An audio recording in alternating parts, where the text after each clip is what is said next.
Olá, tudo bem com vocês? Vamos falar um pouco hoje sobre ecologia, mais especificamente sobre relações intraespecíficas, que é o nosso tema inicial. Depois falaremos de relações interespecíficas, porque, como vocês até fizeram já avaliação sobre isso, ecologia é o estudo da relação entre os seres vivos, entre eles e deles com o meio ambiente onde eles vivem.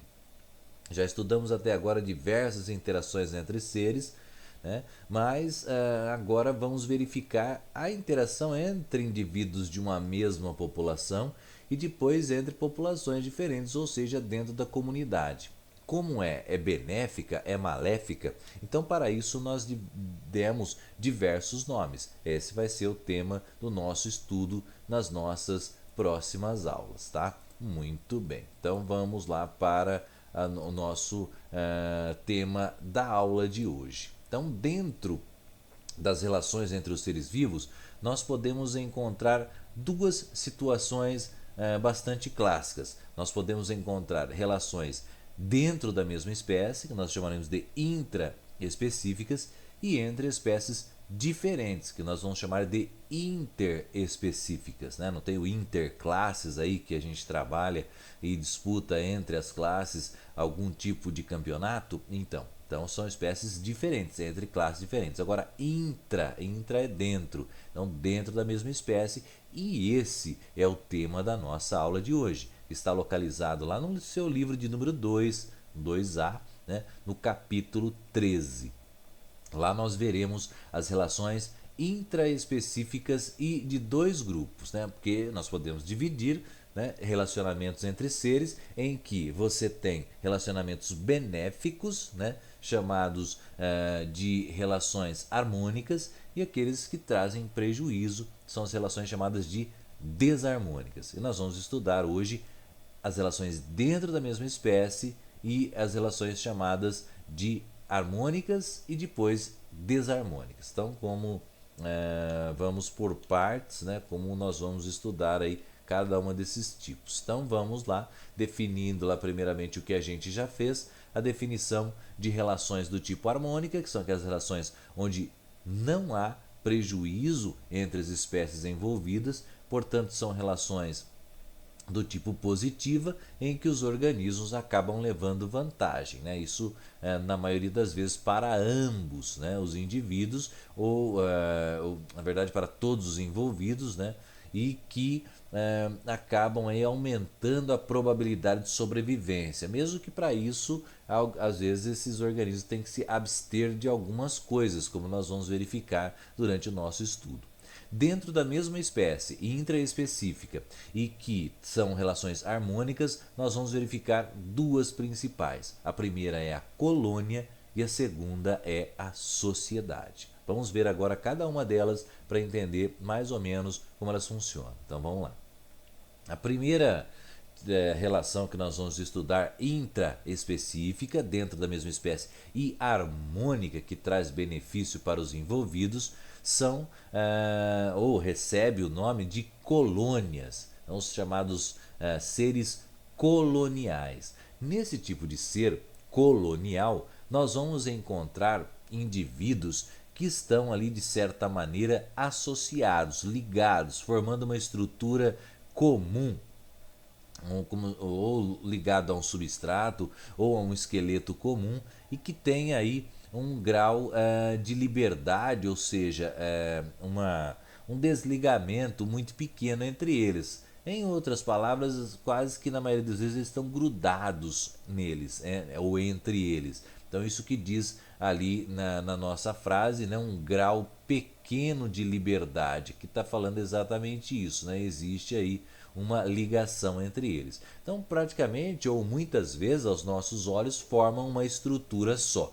mas olhando bem de perto, você vê a independência de cada um deles. Exemplos bastante conhecidos dentro da literatura da biologia estão associados, por exemplo, à caravela portuguesa, ou Physalia, que, por incrível que pareça, olhando de longe, todo mundo ou qualquer um que estudar um pouquinho de biologia e que não tiver visto isso com a nossa qualidade, vai dizer que isso aí é uma água viva e não é. É um conjunto de pólipos. E pólipos são anêmonas, né? O nome popular dos pólipos são anêmonas. E esse negócio não parece nem um pouco uma anêmona, mas é uma colônia de pequenas anêmonas, como eu vou mostrar daqui a pouquinho. Outro também do lado direito aí são as esponjas, os espongiários, as esponjas do mar. Eles também têm essa característica, são animais aí que podem ser unitários ou podem formar estruturas agregadas como esse conjunto, essa colônia de esponjas. Então, colônia é um nome técnico para indivíduos da mesma espécie que se agrupam e de certa maneira pode haver uma interdependência fisiológica, tá? A divisão de trabalho, ou seja, cada um faz uma parte, pode não aparecer nesses casos, né? Então não é uma regra nesses casos, mas pode acontecer também, como dentro desse grupo da caravela portuguesa. Se analisarmos com mais detalhes a caravela portuguesa, que aliás é muito bonita, certa vez estava ali entre Ubatuba e Paraty, que é uma cidade do Rio de Janeiro, né? Um abraço professor Michel aí do Rio de Janeiro, carioca flamenguista. Naquela regiãozinha ali tem um parque estadual da Serra do Mar e tem uma praia, né, que a gente chama, o apelido é Praia da Fazenda, mas o nome na verdade é Praia de Pissinguaba. E estava passando por ali certa vez, vindo de Paraty, fazer uma visita, tal, lá passei naquele local, conheci, entrei, estava andando ali pela praia, uma praia muito bonita, aliás, local de bastante estudo de biólogos, e nesta região vi diversas dessas estruturas aí coloniais, que são as caravelas portuguesas, que parece uma água viva mesmo. Muita gente que estava passando ali, escutei, falando, nossa, tá cheio de água viva hoje, dá uma vontade de falar, não é água viva, mas enfim, acabei não interferindo muito nesse conhecimento popular.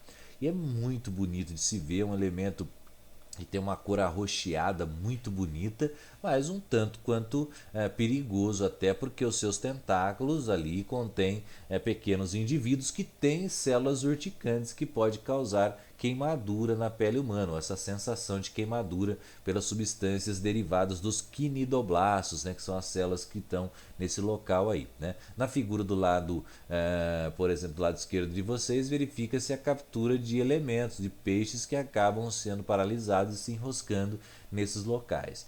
Na figura da direita, né, esse infográfico aí, você pode verificar a presença de uma estrutura ou indivíduo flutuador, que esse sim parece até uma estrutura de uma água viva, né, que tem essa cor aí que vai de um azul, às vezes rosa, às vezes lilás, muito bonito, né, como está colocado aqui. E esse pneumatóforo, né, que é essa estrutura que vai fazer aí a flutuação, vai acabar levando uma série de indivíduos que recebem esses nomes diferentes. Por exemplo, os gastrozooides, né, que está colocado aqui, que é a estrutura de número 2, fica bem próxima à estrutura flutuadora e tem função relacionada com a nutrição. Então você vê que nesse caso tem uma certa divisão de trabalho. A estrutura já de número 3 são os gonozoides, né, que são estruturas responsáveis pela reprodução, e a estrutura de número 4, que está em maior quantidade, formando grande parte daquilo que a gente chama de tentáculo, que pode chegar muitas vezes, dependendo do grupo, como está colocado aí, até 20 metros de comprimento. E nesses tentáculos estão aquelas células que têm toxinas que, se forem tocadas, essas toxinas são acionadas e podem causar queimadura, que na pele humana vão variando de primeiro a terceiro graus. As pessoas que têm mais sensibilidade podem ter problemas graves, como por exemplo aí problemas de arritmia cardíaca e até problemas na filtração renal, né? Mas isso em casos muito graves que não são tão relatados assim, né? Como por exemplo de outros organismos australianos que pertencem a este mesmo grupo. Essa daí representando para a gente é a fisália ou caravela portuguesa, né, que fica aí boiando na água, está justificada até na figura porque ela tem esse nome, tá? Então a recomendação não é aproximar, eu peguei uma dessas obviamente, mas eu peguei por cima, nesta região flutuadora, onde eu tinha certeza, né, de que ali, né, se não tivesse nenhum tentáculo virado para cima, obviamente, que não teria pontos onde pudesse causar algum tipo de queimadura na pele, né, algum tipo de lesão na pele, tá? Então é uma colônia e tem divisão de trabalho, isso que é bastante interessante dentro dessa categoria. Outros grupos também formam colônias, né? Existem as chamadas colônias de pólipos. Essas colônias de pólipos muitas vezes são formadas por antozoários que têm lá um esqueleto de carbonato de cálcio.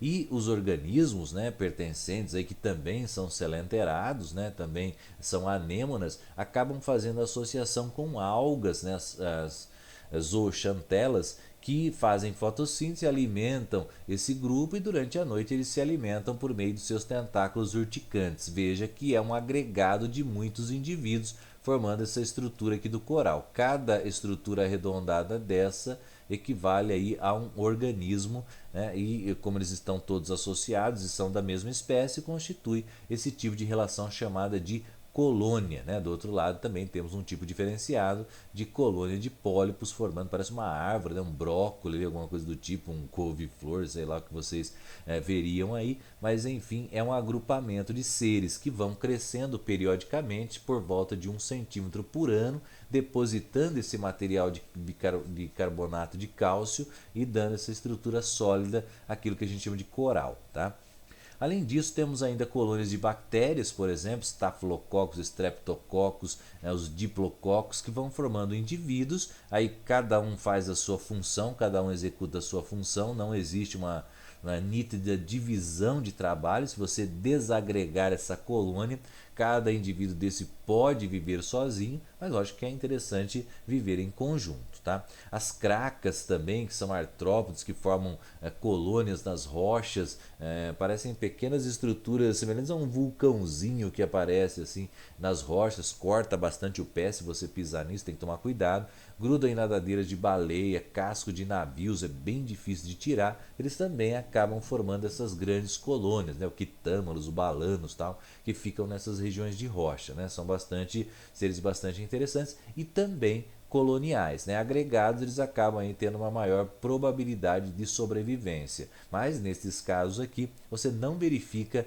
essa divisão de trabalho como eu mostrei no grupo da Physalia, por exemplo, que cada um tinha uma funçãozinha ali, reprodução, defesa, tal, flutuação, etc, tá? Nesse caso aqui você não verifica muito bem essa divisão, tá? Já a outra associação benéfica que seres da mesma espécie produzem é chamada sociedade. Aí na sociedade você verifica uma independência física, ou seja, aquele grau de liberdade que não existia no grupo anterior, agora é praticamente total. Os indivíduos são literalmente individuais, eles não têm uma ligação, eles não estão grudados, mas existe uma dependência de funcionamento entre eles e a gente verifica algo que não verificava sempre antes, que é a divisão de trabalho. Ela é nítida, cada um tem um papel e se não executá-la adequadamente acaba prejudicando toda a estrutura, toda a sociedade, né? Portanto, quando a gente verifica um exemplo bastante clássico, que é a colmeia de uma abelha, não é colônia de abelhas, é colmeia ou sociedade. Nós verificamos uma nítida organização em castas, né? Como vocês aprendem lá em história, né? Aquelas pirâmides de hierarquia, você tem o clero, depois você tem a burguesia, depois você tem aqui os plebeus, lá, sei lá o que foi que vocês estudaram história lá. Aqui também a gente tem uma nítida divisão, uma clássica divisão, né? A rainha e o zangão como indivíduos reprodutores e a operária, né, como um indivíduo aí, trabalhador que mantém toda a colônia. Todos praticamente irmãos, né, com exceção da rainha e do zangão, todos os outros são irmãs, né, porque são todas do sexo feminino. Em alguns outros grupos, nós verificamos a presença ainda de soldados, que são indivíduos destinados à proteção do local, tá? Então, neste caso aqui, temos um pedaço de uma colmeia de abelha e verificamos vários estágios de desenvolvimento. Nós vamos verificar aqui uma larva, nitidamente uma larva já num certo grau, um certo estágio. Aqui nós temos casulos fechados nesta área aqui, esses casulos estão fechados, que seria um estágio que nós chamamos de pupa, né, equivalente àquela parte que a gente verifica na borboleta, por exemplo. Então estão lá para sofrer o processo de metamorfose, e aqui já os indivíduos numa fase bastante avançada, onde estão escuros aqui, até dar origem ao indivíduo adulto. A determinação se será uma rainha, por exemplo, é a alimentação. Então, se as operárias alimentarem determinadas larvas com geleia real, ela vai se tornar uma rainha, se não, vai se tornar uma operária, tá? Tem a ver com o desenvolvimento do sistema reprodutor. Já os óvulos da rainha, se não forem fecundados, eles irão dar origem ao zangão. Então, o zangão vem de um óvulo não fecundado, né? Um processo interessante chamado partenogênese. E esses indivíduos aqui, a rainha e o zangão, eles vão acabar saindo e tendo o papel reprodutor, de formador de uma nova sociedade. Então, sociedade, há uma nítida divisão de trabalho, né, uma divisão também em castas, e os indivíduos são independentes, tá? Muito bem. Outros casos que nós verificamos aqui de sociedade é o caso da formiga, por exemplo. Na formiga você já verifica indivíduos que apresentam mandíbulas bastante potentes. Esses indivíduos aqui protegem, são chamados de soldados. As mandíbulas são bastante potentes, uma cabeça maior, tá? As tocandiras, por exemplo, são bastante usadas na Amazônia. E são geralmente indivíduos soldados colocados em luvas, né? E a criança, na sua mudança de estágio para a adolescência e tal, coloca a sua linda mãozinha dentro dessa luva repleta dessa formiga aí que vai acionar, né? Vai jogar ali o seu ferrão nessa criança, né? E muitas delas são usadas pelos curandeiros para fazer uma espécie de uma sutura. Então a mandíbula do soldado é tão potente em algumas espécies que quando os indígenas têm um corte na pele, eles juntam esse corte e para fechar, ao invés de costurar, eles usam as mandíbulas das formigas que apertam, depois ele quebra a cabeça da formiga e deixa ela ali como se fossem os pontos de uma sutura. Então isso é bastante interessante, esse conhecimento derivado desse povo aí, tá? Esta formiga que apresenta asas, né, provavelmente é uma fêmea, né, que é uma rainha, que provavelmente ainda não tenha formado um novo formigueiro. Ela vai voar, vai encontrar um zangão também na mesma condição que voa, e eles vão formar um novo formigueiro, tá? É muito comum em determinadas épocas do ano. Os antigos chamavam essa fêmea rainha de saúva. Não sei se alguém já ouviu falar, por aí em determinadas épocas do ano aparecem, tá? No caso do lado direito temos os térmitas, né, ou cupins, também segue o mesmo padrão. Os cupins têm uma coisa bastante interessante que muita gente não sabe, que eles são cegos, né? Então eles não têm olho. Se você verificar aqui, por exemplo, este indivíduo aqui que é um soldado, olha só o tamanho da mandíbula e da cabeça desse indivíduo, é um soldado. E as operárias menores, você verifica na cabeça que não tem olho, tá? Então é uma característica desse grupo. Com a presença de terra e saliva, eles vão montando essa estrutura aí, que é o tal do cupinzeiro, né? Que começa muitas vezes na região próxima da terra, muitas vezes adquirem alturas de 1 metro até 2 metros, muitas vezes. É bastante comum aqui no Cerrado brasileiro. Na figura abaixo, verificamos a presença dela aqui. Olha o tamanho do abdômen desta rainha. Então, essa daqui é a rainha que coloca aí centenas de milhares de ovos durante toda a sua vida. E esses ovos são cuidados pelos indivíduos menores, né, que são aí as operárias, essas menorzinhas de todas, e os soldados que estão aqui protegendo a rainha e protegendo também a entrada ali do cupinzeiro. Se você for lá e quebrar, né, pedaço do cupim, você vai ver que saem os soldados para tudo quanto é lado para tentar defender um possível invasor, tá? Os primatas, né, macacos como chimpanzé, por exemplo, se alimentam de cupins, que são fontes interessantes de proteína. Então eles pegam pequenos pedacinhos de madeira compridos e enfiam no cupim. Os soldados, para tentar defender daquele invasor que está entrando, que na verdade ele não está enxergando, mas está percebendo a presença, eles vão lá e acabam fincando as suas mandíbulas e ficam presos nesse galho. Aí o macaco tira esse galho cheio de cupim grudado e se alimenta, né? Deve ser aí um petisco bastante interessante para os macacos. Tanto que eles fazem isso. Pergunto para o Tarzan, por exemplo, ele pode dar esse testemunho para vocês que ele também fazia isso lá na floresta, né? Tarzan, o rei das florestas. Pergunte para ele, ele pode descrever para vocês, tá? Muito bem. Agora, não existe só coisas legais, né? Quando você vive em conjunto com indivíduos da sua mesma espécie, de vez em quando saem aí os famosos arranca-rabos. Essas relações em que existe prejuízo para um ou mais indivíduos dentro daquela mesma população, ou seja, dentro da mesma espécie, nós vamos chamar de relações intraespecíficas, porque são dentro da mesma espécie, e desarmônicas, porque acabam levando ou trazendo algum tipo de prejuízo. Então, são interações consideradas negativas. Nós destacamos duas principais aqui na aula de hoje. Uma delas é o canibalismo e outra é a competição, tá? Então vamos ver agora essas duas relações. O canibalismo, né, como o próprio nome já é conhecido de muita gente, é quando um ser alimenta-se de outro da mesma espécie. Então, escolhe da mesma espécie e se alimenta. As condições e as razões são várias, né? A espécie humana tecnicamente não é canibal por necessidade. Às vezes questões religiosas, uma série de coisas aí que se passa pela cabeça de muitos, o canibalismo pode acontecer.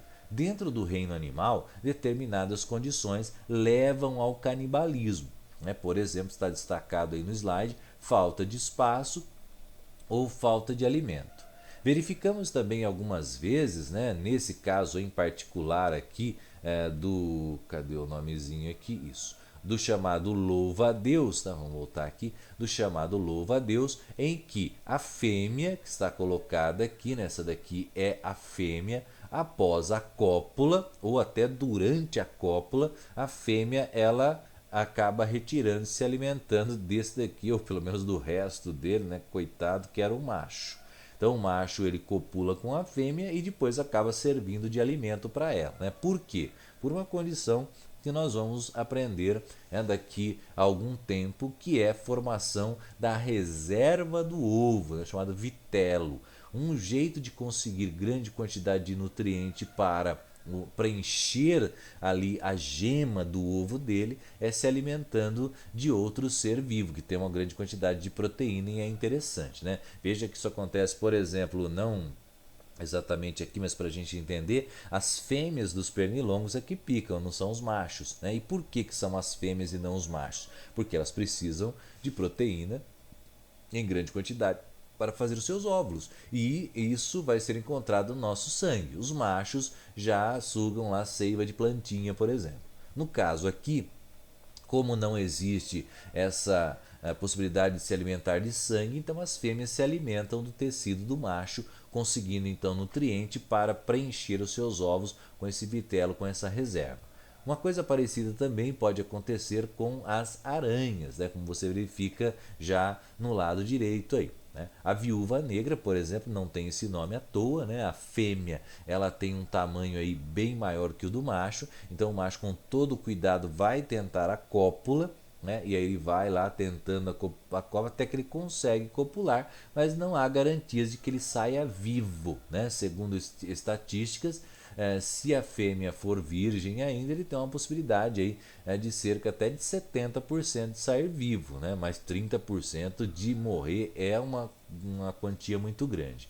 Já foi verificado e foi filmado, né, por alguns pesquisadores que os machos da viúva negra, que não são bobos nem nada, né, inteligente, ó, anota aí, eles levam pequenos presentes para as fêmeas. Né? As fêmeas ficam, nossa, não precisava, tal, aquele troço todo. Ela aproveita para tentar copular e cair fora a tempo.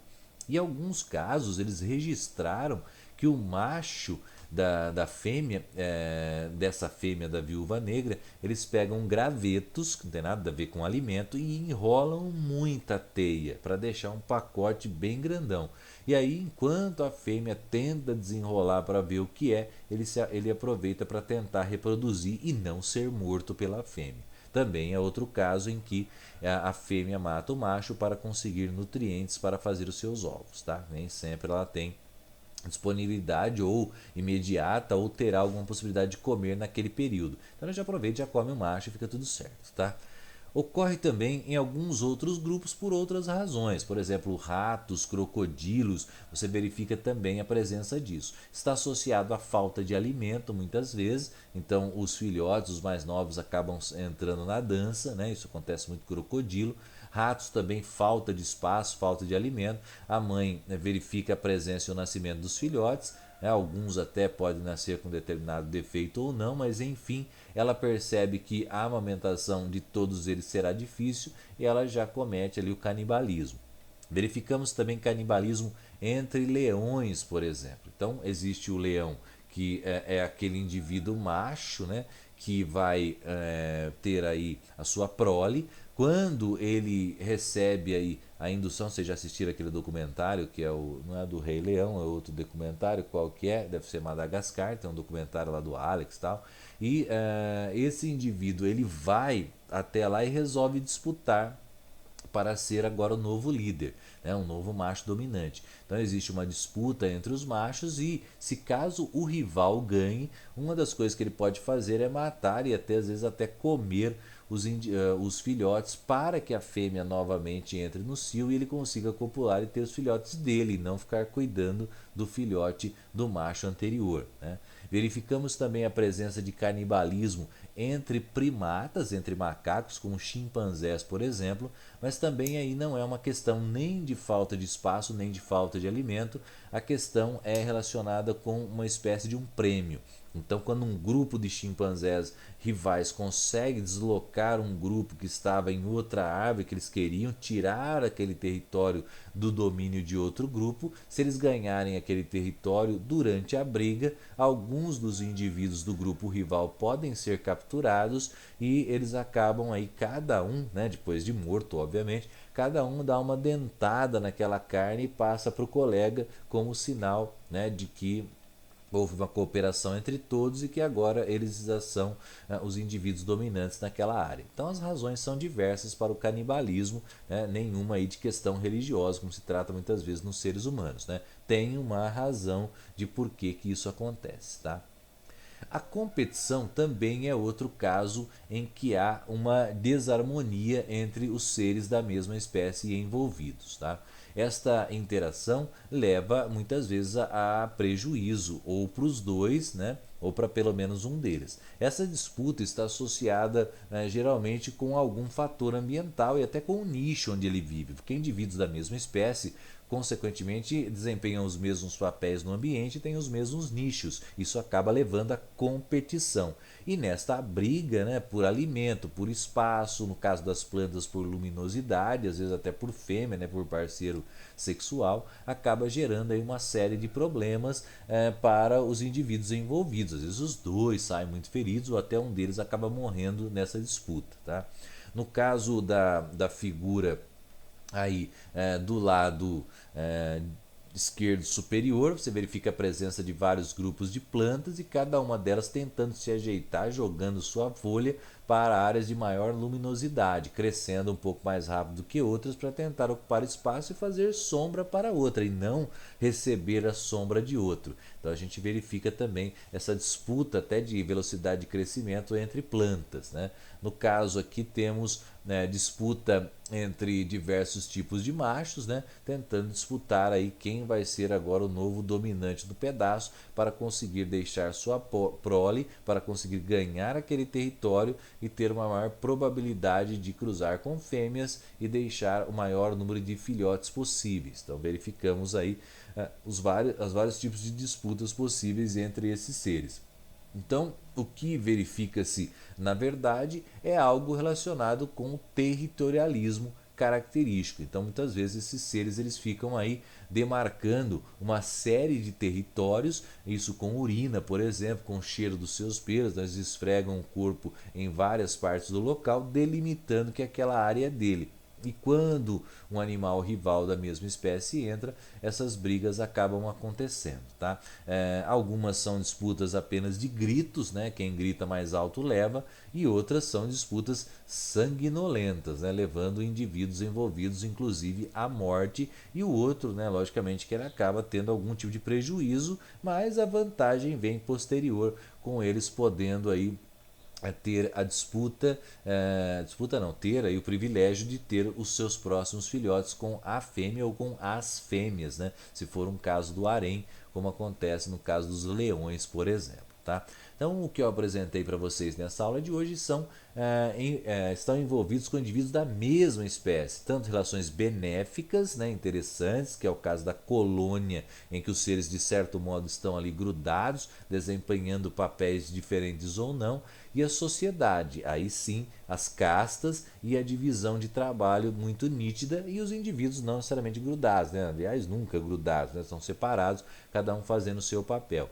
E relações do tipo desarmônicas, em que envolve disputa por algum recurso do ambiente, seja um parceiro sexual ou outros recursos que o ambiente dispõe, tá? Mas ainda assim, todas elas envolvendo indivíduos da mesma espécie, né? Então já dá para pegar ali o livrinho e fazer alguns exercícios relacionados com esse tipo de relação intraespecífica, tanto harmônica quanto desarmônica, certinho?